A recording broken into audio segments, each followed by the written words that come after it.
மருத்துவத்துறை தான். அந்த அரசுக்கு இதயமாக திகழ்வது மருத்துவத்துறை தான்.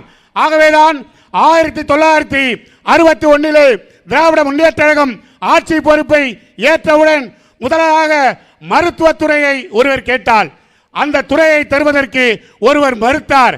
ஆகவேதான் திராவிட முன்னேற்ற கழகத்திலே முதல் பிளவு ஏற்பட்டது.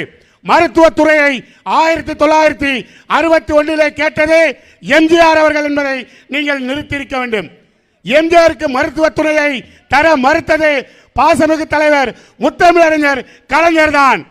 மருத்துவத்துறையை தர மறுத்ததால் தான் புரட்சி தலைவர் எம்ஜிஆர் அவர்கள் திராவிட முன்னேற்ற கழகத்தை விட்டு விலகினார் என்பது வரலாறு. காரணம், கலைஞர் அவர்கள் கூறுகின்ற போது சொன்னார், ஒரு அரசை நல்ல அரசாக நிர்ணயிக்கக்கூடிய பொறுப்பு என்பது மருத்துவத்துறை தான். அந்த மருத்துவத்துறையில் அமைச்சராக இருக்கின்றவர் தன்னை அர்ப்பணிக்கக்கூடிய ஆற்றல் உள்ளவராக இருக்க வேண்டும். எத்தகைய சூழ்நிலை வந்தாலும் தன் உயிரை கொடுத்து மக்களுக்காக உழைக்கின்ற ஒருவனாக இருக்க வேண்டும். ஜாதி பேதம் பார்க்காதவனாக இருக்க வேண்டும்.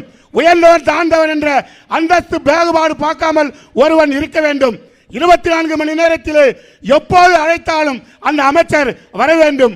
ஆகவேதான் அந்த பொறுப்பை நான் வேறு ஒருவருக்கு தர வேண்டும் என்று நான் நினைத்தேன் என்று கலைஞர் கூறினார். காரணம், எம்ஜிஆரால் வர முடியாது.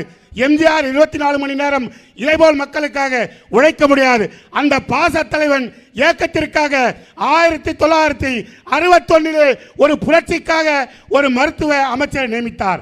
ஆனால் அந்த வாழ்ந்து மறைந்த வரலாற்று நாயகன் மடிந்த பிறகு அதே திராவிட முன்னேற்ற கழகத்தை தலைமை தாங்கும் நமது பாச தளபதி அவர்கள் அமைச்சர் பொறுப்பை யாருக்கு ஒதுக்கலாம் என்று நினைக்கின்ற போது தந்தை வெளியிலே ஆட்சி நடக்கின்ற ஒரு தலையணியர் என்ற காரணத்தினால் பாசம் நிறைந்த அண்ணன் மாசு அவர்களை மருத்துவத்துறையிலே அமைத்தார் என்றால் இதுதான் திராவிட முன்னேற்ற கழகம் என்பதை நீங்கள் மறக்கக்கூடாது.